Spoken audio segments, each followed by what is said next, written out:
processo seletivo é único, isso é muito importante de falar. Não existe um perfil trainee único no mercado. Ou perfil para ser gestor. Ah, esse cara tem perfil para liderança. Esse cara nasceu perfil assim, trainee. Esse daqui é o empreendedor. Isso não existe. Ser trainee na Nestlé, ambas são nossos clientes, é completamente diferente de ser trainee na Johnson. Né? Cada empresa tem os seus valores, tem a sua cultura. Então, não existe um perfil único. Ok, o mercado tem alguns pré-requisitos que eu vou comentar com vocês o que é mais solicitado. Então, se vocês têm interesse de trabalhar em algumas empresas, é importante ficar atento ao que o mercado solicita. Mas não existe um perfil único. Eu vejo as pessoas colocando assim, ah, mas eu fui para uma dinâmica de grupo e falaram que eu não sou agressivo. O que é ser agressivo? Né? Para mim, ser agressivo é bater, gritar. Né? Para outras pessoas, é aquelas pessoas que falam com mais imposição e tudo mais. Então, eu acho que cuidado com o que a gente escuta por aí, cuidado com o que as outras pessoas falam para vocês. Né? Acho que ninguém deveria permitir que alguém que te conhece durante 3, 4 horas ou durante 1 hora de entrevista vai falar para você quem você é. E nem carregar alguns estigmas, sabe? Ah, quem tem que trabalhar em equipe, então quem é tímido não serve, quem fala muito vai se dar melhor. Não, gente, cada empresa tem o seu perfil e as oportunidades no mercado, né? Tomar cuidado com alguns modismos, que é isso que eu falei para vocês, essas coisas que ficam falando por aí. Então, tem que falar defeito sem falar que é defeito. Né? Ou, essa empresa é desse jeito, tem que falar assim, tem que ir vestido daquele jeito. Não, isso tudo só serve para atrapalhar e tirar a espontaneidade. Aproveitar as oportunidades, que eu acho que, como eu falei, um processo seletivo é uma oportunidade. O seu desempenho durante o processo pode estar relacionado a um momento pessoal, e aí cabe a vocês também não se punirem por isso.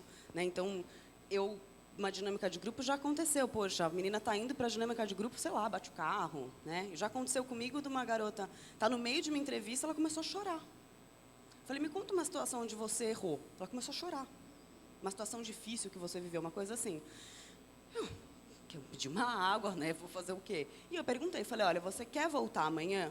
Né? Você quer? Porque ela falou, olha, Bruna, eu estava numa situação X na minha vida, desculpa, quer voltar amanhã? Ué, né? Então porque ela chorou na entrevista porque ela é fraca? Não. Por que a gente tem mania de adjetivar tudo, né? A gente quer pôr adjetivo em tudo quanto é coisa. Eu acho que a gente viveria melhor se nós nos comunicássemos a partir de verbos. Porque, que nem assim, se eu vir e falar, olha, esse candidato aqui é legal. O que é legal? Né? Esse candidato aqui é bom. Ser bom pode ser entrega resultado, ser bom pode ser trabalha bem em equipe, pode ser uma série de coisas. Né? E cada empresa tem a sua definição para o que é isso.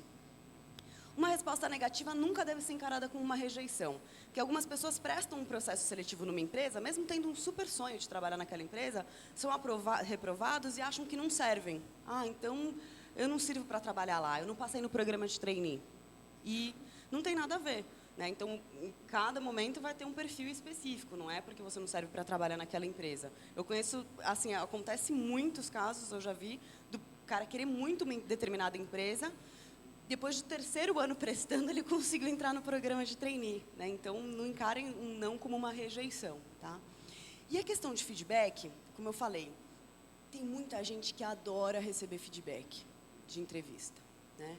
E aí, o que acontece? A pessoa recebe um feedback e toma aquilo como verdade absoluta.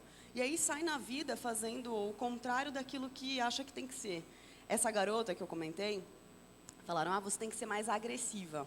O que aconteceu? Ela começou a ir para as dinâmicas com sangue nos olhos, assim, sabe? Ela começou a ir para cima de todo mundo. Eu tenho que discutir, eu tenho que pôr a minha opinião, eu tenho que falar o que eu penso e tal. E tá, a gente artificializa um comportamento. Sabe quem é o único prejudicado? O próprio candidato. Por quê? Ela pode ter ido para uma dinâmica de grupo, onde o perfil requisitado tinha mais a ver com o perfil que é dela mesma, um perfil mais conciliador e tudo mais. Outra, ela pode até ser aprovada, se for isso que a empresa quer. Mas o que vai acontecer? Ela vai ser aprovada por aquilo que foi visto ali, que é o que vai ser exigido dela no dia a dia. Então, todos os dias ela vai ter que fazer assim, agora é isso aí, vou lá falar a minha opinião, sendo que isso não faz parte do comportamento dela, é sofrimento e frustração na certa. Tá? Então, eu acho que fazer um perfil fake, não ser espontâneo, o único prejudicado é o próprio candidato. Tá? Então, acho que vale a pena pensar sobre isso. Muito se fala em seleção por competências. Tá? Então, o que são competências? Competências são comportamentos. Tá? Diferente de personalidade. Vou dar um exemplo. Uma pessoa tímida pode dar uma palestra? Se ela quiser muito, ela pode. Provavelmente a primeira vez vai ser desconfortável, vai ser meio esquisito, mas se ela quiser, ela pode aprender e desenvolver certos comportamentos. Tá? Tudo depende da vontade da pessoa. Quando a gente fala em recrutamento e seleção, eu sou psicóloga, mas eu não faço interpretação de nada. Eu não vou pedir assim, nossa, qual bicho você quer ser? Ah, leão, então isso significa que? Não.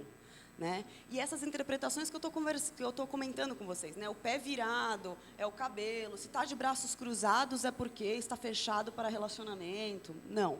O que a gente faz?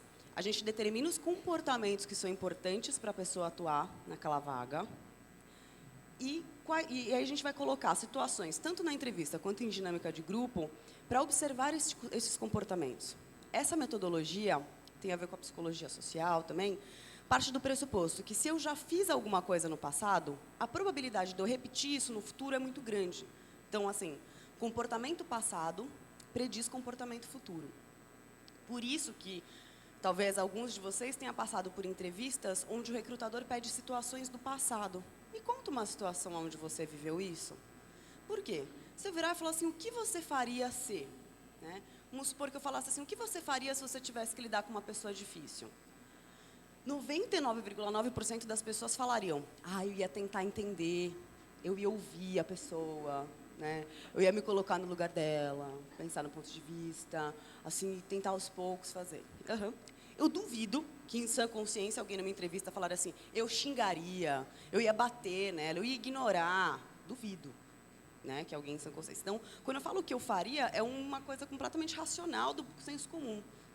Na hora que eu dou um exemplo do que eu vivi, ou quando eu observo um comportamento, eu tenho uma evidência. E é em fatos e dados que a gente se baseia para fazer seleção. Não é subjetivo, não é porque é psicologia, porque é isso, é comportamento, gente. A evidência é indicador. Não é, né, aquela coisa assim, eu fui com a cara desse candidato. Não, a gente tem um padrão, tem um critério, a gente tem um levantamento de perfil que a gente faz junto à empresa e a gente vai buscar estes comportamentos. Ou em situações que ele viveu, ou colocando uma situação numa dinâmica de grupo para observar o que a pessoa faz. Vou dar um exemplo. Em determinada ocasião, uma empresa estava passando por uma reestruturação e tinham poucos recursos.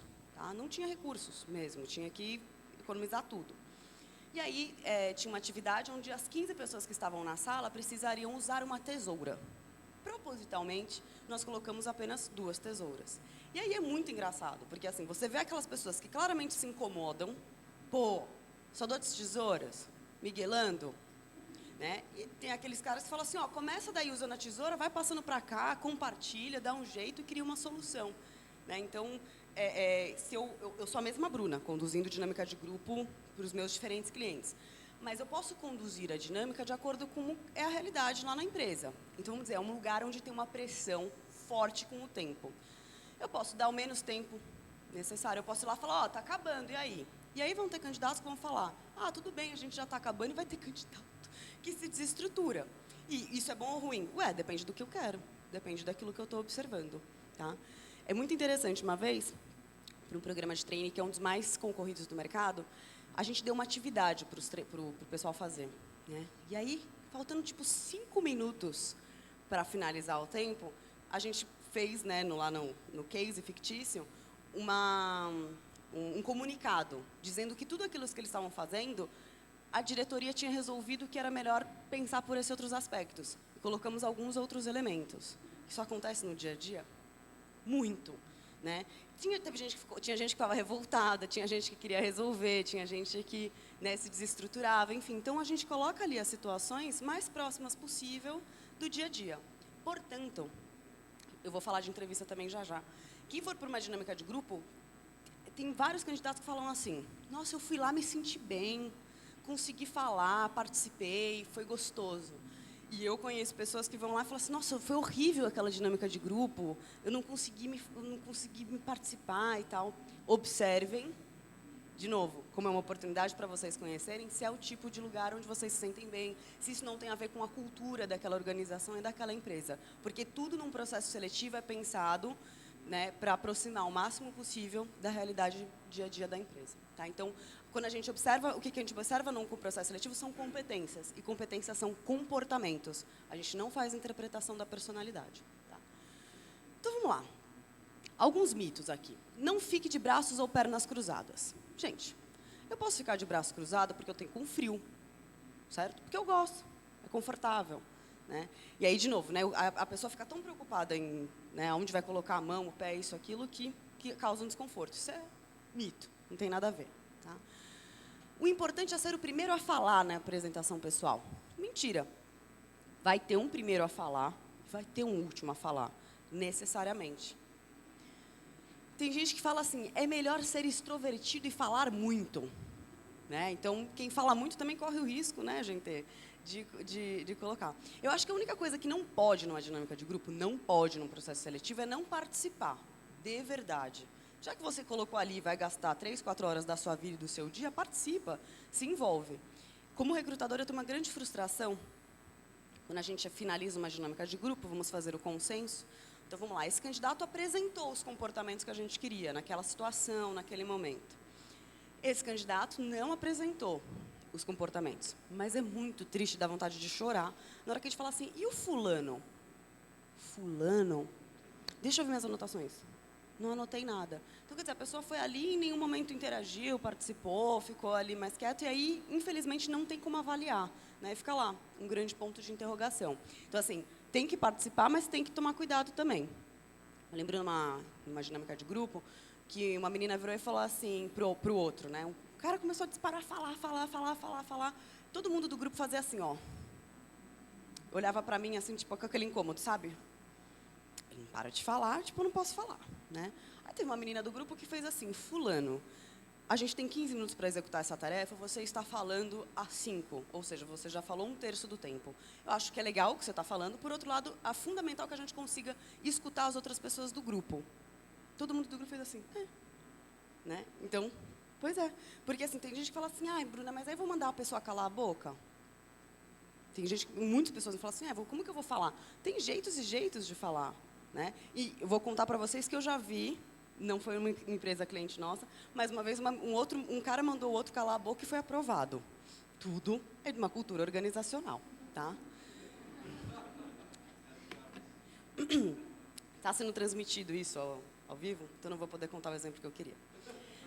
Envolve termos chulos, então se fosse num ambiente assim protegido, aqui, fechado, né, que a gente sabe com quem a gente está falando, eu contaria, mas não posso contar.